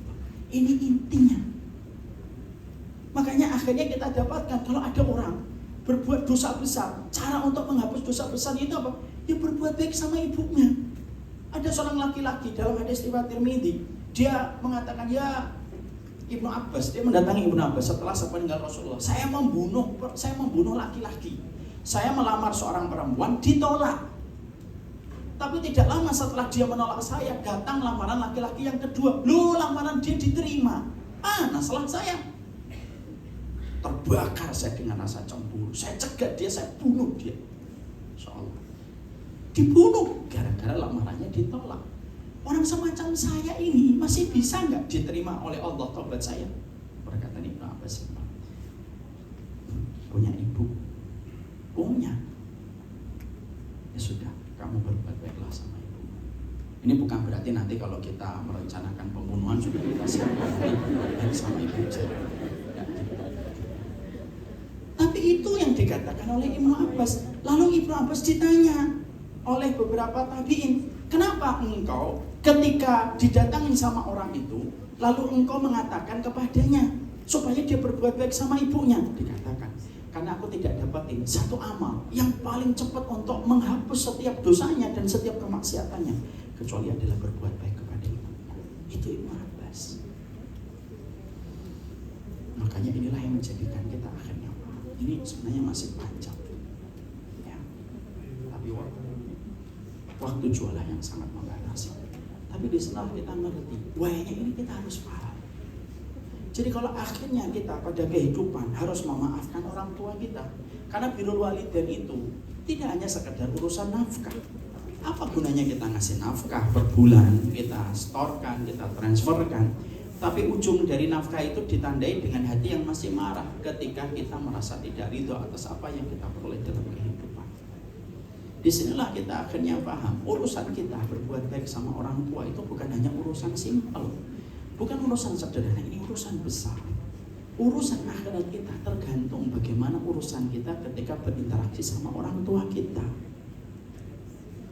Sejahat apapun kalian, selama kalian masih berbuat baik sama ibu dan bapaknya, selalu ada waktu kembali sama Allah. Lihat aja, ada misalkan pembunuh, ya, ninggalin sholat, pengedar narkoba, pengguna, koruptor sekalipun. Tapi selama dia masih baik sama ibunya, ada waktu dia akan kembali kepada Allah sebelum meninggal dunia kalau Allah merahmati dan mengizinkan. Dan kemungkinan prosentase kemungkinan itu sangat besar dibandingkan dengan orang yang narkoba, membunuh, korupsi, tapi dia tidak baik sama ibunya. Biasanya akan dibawa dosa itu sampai mati. Berbicara birrul walidain itu bicara tentang masalah besar dalam kehidupan agama kita. Jika bukan urusan siapa orang tuamu, tapi urusan bagaimana namamu di hati orang tua. Lebih baik engkau tamatan SD, tapi hatimu tertera pada hati orang tua, dan tidaklah orang tuamu mengingatmu kecuali dengan kebaikan. Tamatan SD yang semacam itu jauh lebih mulia dari tamatan doktor, tapi namanya tidak terpatri indah di hati bapak dan ibunya. Lebih baik engkau mantan pengedar narkoba, tapi tetap engkau mulia di hati ibumu, daripada kamu rajin ngaji, tapi namamu tidak tertera di hati ibu dan bapak. Inilah masalah yang ditentukan di dalam syariat. Sya'al apa? Suka atau nggak suka, terima atau nggak terima, beginilah cara bekerjanya syariat dalam kehidupan. Dan inilah yang menjadikan kita semakin paham. Telepon ibu bapaknya, muliakan. Peluk istrinya, katakan sama istri kita, bantu saya memuliakan orang tua saya. Dan pegang kata-kata saya, wahai para istri, kalau engkau memuliakan orang tua suamimu, demi Allah, hati suamimu akan berada di hati, dan dia tidak akan pernah menukar yang lain. Tapi siapapun yang sudah melukai hati orang tuanya, laki-laki pun, dia akan sulit mencintai seorang wanita yang merendahkan orang tuanya. Kayak saya salut sama ada orang mau nikah tinggal beberapa hari, tiba-tiba ibunya dibentak sama calon istrinya, gak jadi. Karena ibu jauh lebih baik.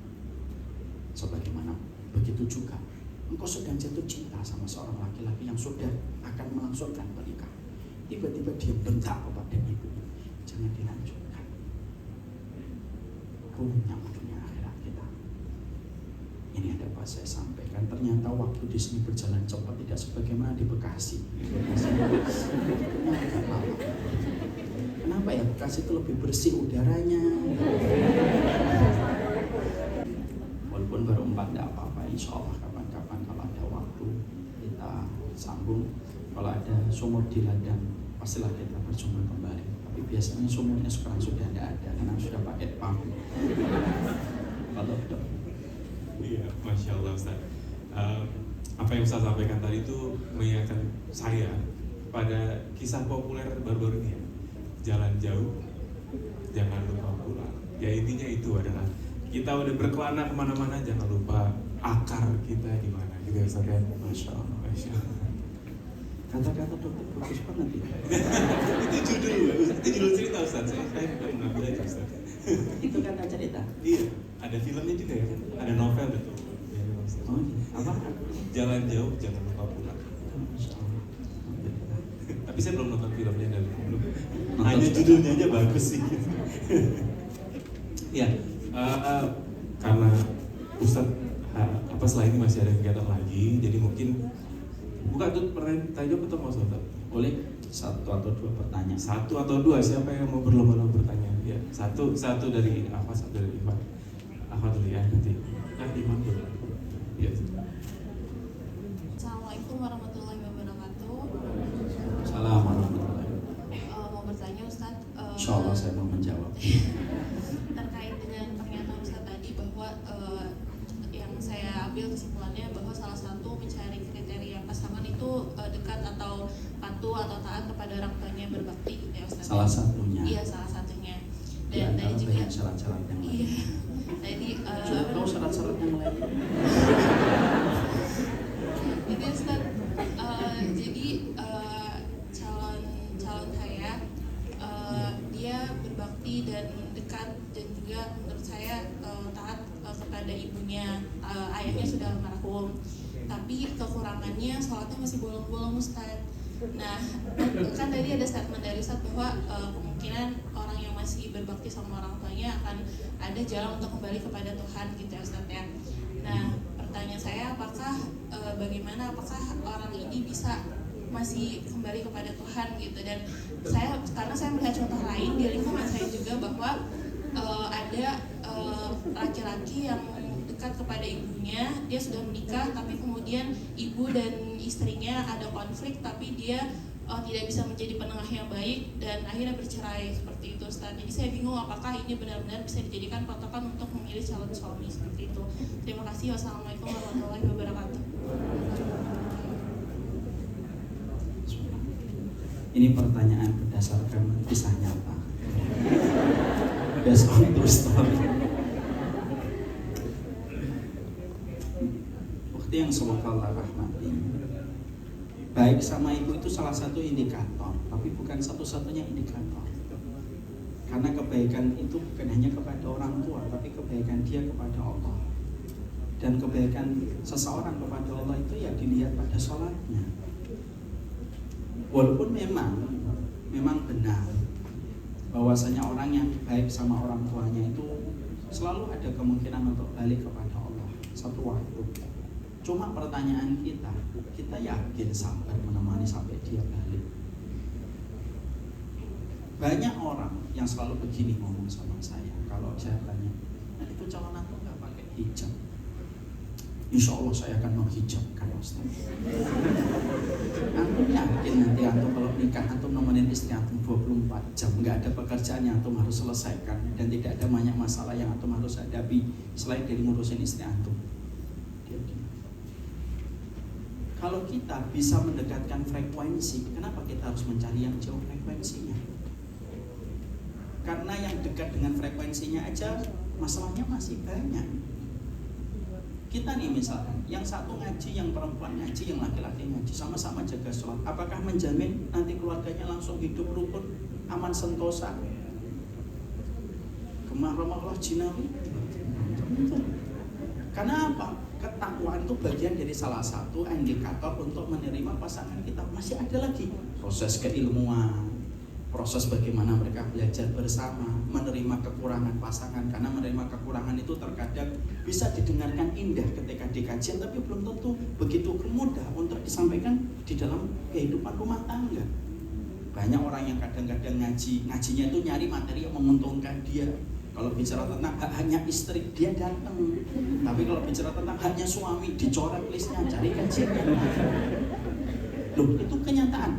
Ada seorang ulama besar, Syekh Umar Sulaiman Al-Umari. Tahu ulama ini? Insya Allah tidak tahu. Ini ulama besar.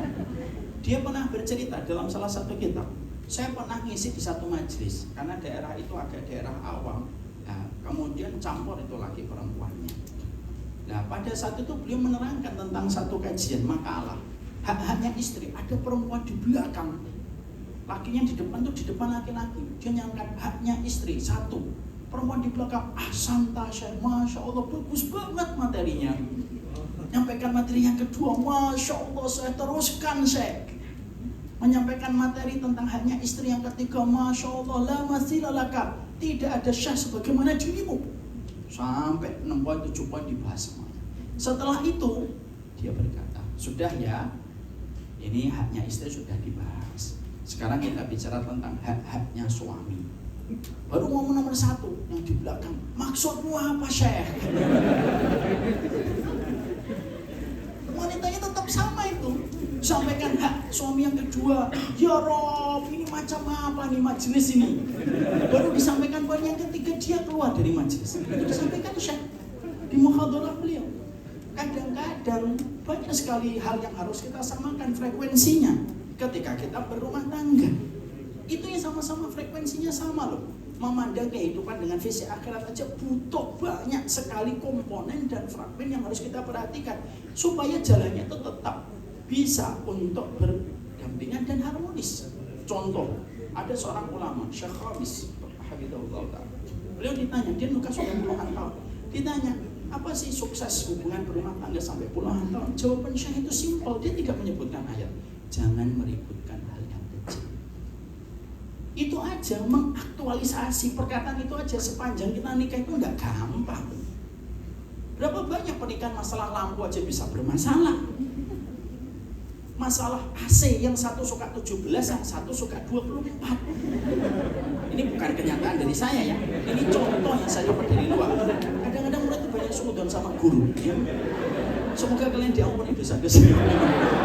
Itu tak kira jadi di keluarga saya. Ini contoh aja. Itu pun kemudian bisa menjadi satu masalah. Makanya akhirnya disitulah kita memahami pekerjaan kita nanti berumah tangga itu banyak. Pastikan kita memiliki indikator-indikator yang harus kita penuhi supaya PR-PR sisanya itu lebih mudah kita selesaikan. Kalau menurut saya, kalau istikharah lagi, yang kedua, kasih seperti ini. Kalau kamu tidak bisa sholat, bagaimana kamu bisa menjadi imamku? Perkataan saya ngalahkan novel antum tadi. Karena ketika kita menikah itu, kita itu bukan hanya mencari suami, tetapi kita mencari imam. Nikah itu banyak. Nikah itu seni mencari imam, seni mencari sahabat, seni mencari partner, seni mencari dan berbagi peran dan kewajiban. Itulah namanya pernikahan. Makanya maaf ya, dapat suami itu nikmat. Tapi dapat suami cita rasa sahabat itu anugerah. Makanya sampai Imam Ibnu Katsir berkata, tidak ada persahabatan yang paling agung kecuali persahabatan suami dan istri. Itu aja PR-nya masih banyak. Belum tentu sama-sama beriman ngaji, belum tentu cita rasanya sahabat. Bisa jadi cita rasanya kayak komandan dengan bawahan. Banyak PR-nya. Makanya kalau kita tidak mulai dengan beberapa hal yang kita sepakati, contohnya masalah sholat, anak khawatir PR-nya itu nanti akan banyak yang terbengkalai. Ayo saya lakukan apa Ustaz? Pakai bergening association-nya. Kalau kamu ingin menghalalkan diri saya, dekatlah dengan Allah. kamu akan memuliakan makhluknya. Tapi kalau kamu sudah meremehkan sholatmu, pasti kamu akan meremehkan saya. Karena saya ini pasti akan berubah fisik yang saya miliki. Itu menurut saya. Jangan sampai lupa, jangan sampai kehilangan Allah hanya karena makhluk. Tapi kalau kita kehilangan makhluk karena Allah, pasti Allah mungkin akan mengganti yang lebih baik. Tapi pastikan dia masih diberikan kesempatan. Ayolah berubah, jangan tinggalkan sholat. Saya itu simpel. Selama kamu terjaga dengan Allah, maka saya siap untuk menjadi makmum dalam kehidupan. Begitu, insya Allah. Paham? Langsung pertanyaan berikutnya Ustaz. Silakan. Nah, ini jangan-jangan calonnya. Enggak ya?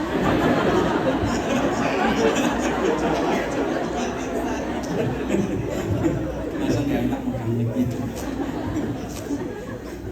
Assalamualaikum warahmatullahi wabarakatuh. Qadarullah Ustaz, kedua orang tua saya sudah kurang rahmatullah. Ayah saya di tahun 2021, ibu saya setahun kemudian menyusul. Perihal birrul walidainnya Ustaz, apa saja yang bisa saya perbuat untuk berbakti kepada kedua orang tua saya, dan bagaimana cara membuat kedua orang tua saya bisa ridho terhadap saya? Mungkin itu aja Ustaz. Nama antum siapa akhir? Wahyu Ustaz. Satu yang paling penting, solihkan dirinya wahyu pada kehidupan. Kesolihan seorang anak itulah legasi terindah meninggalkan orang tua di hadapan Allah. Orang tua kita tidak akan membanggakan kita dengan kita menjadi miliarder. Orang tua kita tidak akan bangga ketika kita menjadi populer. Tapi orang tua kita akan bangga di pengadilan Allah ketika di alam barzakh. Karena mata uang yang diterima di alam barzakh itu kesolihan dan ketaatan seorang hamba, dan itu adalah anak kita. Saya kalau dapetin teman saya sukses dalam urusan dunia, saya tidak pernah iri. Tapi kalau saya dapat ada teman saya anaknya solih, saya iri. Kenapa? Sebab perjalanan barzakh dan akhirat telah ditanggung oleh anaknya yang solih. Tidak setiap anak kalau mendoakan orang tuanya diterima. Masya Allah Ustaz, ini hadisnya terkenal, ratusan kali saya mengulang-ulang. Idza mata ibnu Adam inqata amaluhu illa min salas. Kalau anak Adam itu meninggal dunia, terputus seluruhnya kecuali 3. Yang disebutkan salah satunya oleh Rasulullah adalah waladun atau waladun salih. Yang disebutkan Nabi waladun atau waladun salih yatulahu. A waladun, B waladun salih, C ibnu. Yang mana yang disebutkan? Apa artinya waladun dan bedanya dengan waladun salih? Begini, kalau Nabi kita mengatakan waladun, anak kita solih, tidak solih, nutup aurat, dan nutup aurat, meninggalkan riba atau tidak, selama dia walad anak, setiap dia berdoanya sampai sama orang tua. Kalau Nabi kita ngomongnya waladun dalam sabdanya, riwayat Muslim. Tapi Nabi kita tidak mengatakan waladun.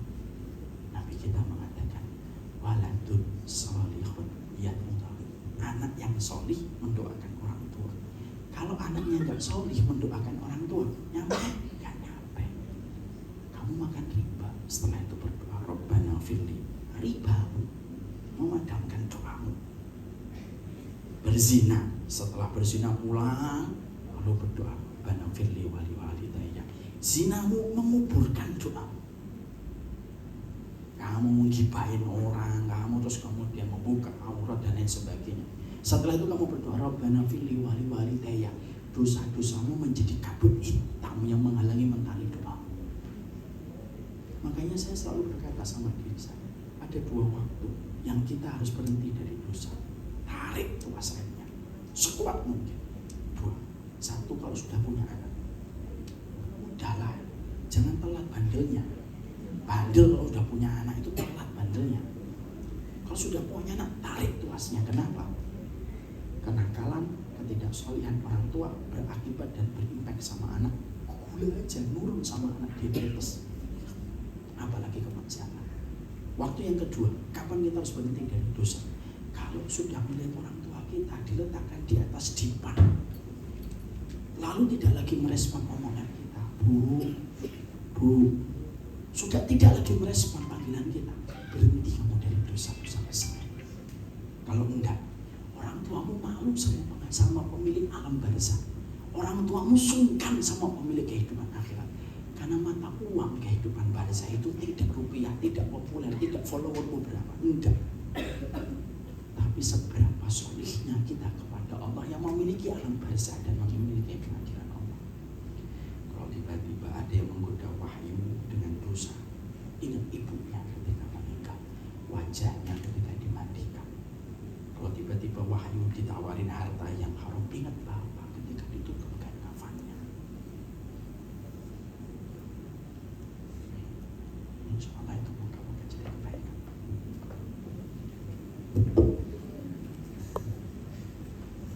Jadi terharu nih Ustaz. Ya, semoga Mas Wahyu diberikan ketabahan dan kekuatan hidup. Ustaz, ini udah jam 3 Ustaz. Mungkin Ustaz boleh memberikan doa penutup bagi dia terakhir. Quote penutupnya adalah, kalau engkau pergi jauh, jangan lupa jalan pulang. Semoga Allah merahmati kita, tapi itulah yang terbaik. Perbaikilah terus urusan kita dengan orang tua kita. Mari kita tutup, mari minta berkahnya dari ilmu kita. Ilmu itu terkadang poinnya banyak, tapi belum tentu semua poin itu akan membawa kebaikan pada kehidupan kita.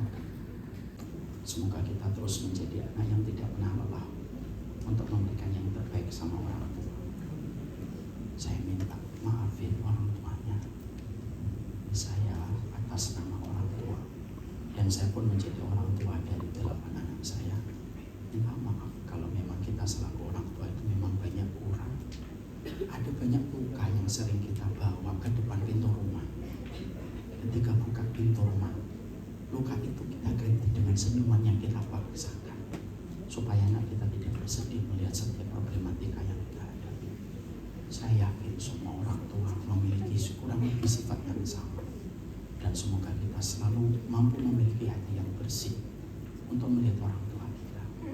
Berprasangkalah yang baik kepada orang tua, karena tidak ada yang paling besar memiliki hak untuk diberikan prasangka yang terbaik kecuali adalah orang tua kita. Semoga Allah berkahi hari-hari kita di dunia dengan menjemput ridhonya orang tua.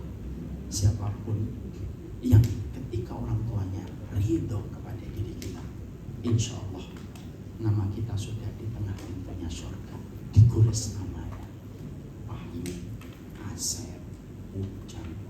Moga-moga umat kita pun sama dan semua nama-nama di sini.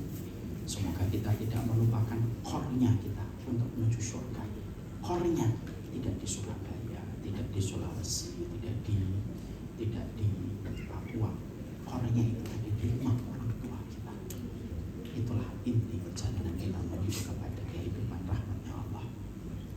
Kita berdoa sebentar, semoga Allah memberikan keberkahan untuk kita. Allahumma inna nas'aluka bi annaka antallah al-ahadus samad alladzi lam yalid wa lam yulad wa lam yakul lahu kufuwan ahad. Rabbana la tu'akhidna in nasina aw akhtana, rabbana wa la tahmil alaina isran kama hamaltahu 'ala alladziina min qablina, rabbana wa la tuhammilna ma la taqata lana bihi wa'fu 'anna waghfir lana warhamna anta maulana fansurna 'alal qawmil kafirin. Rabbana ighfir li wa liwalidayya wa lil mu'minina yawma yaqumul hisab. Rabbana ighfir li wa liwalidayya wa lil mu'minina yawma yaqumul hisab.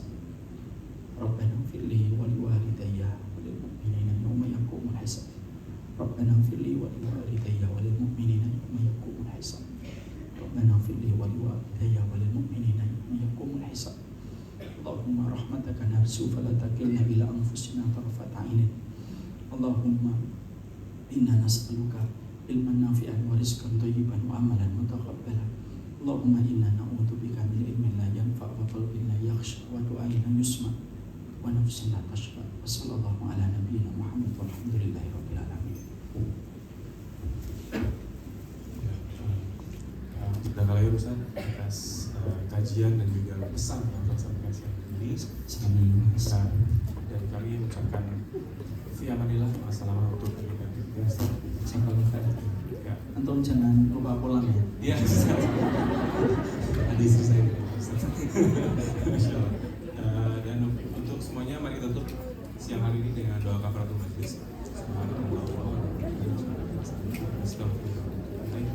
Dan selanjutnya mari kita menikmati hidangan makan siang di bawah. Assalamualaikum warahmatullahi wabarakatuh.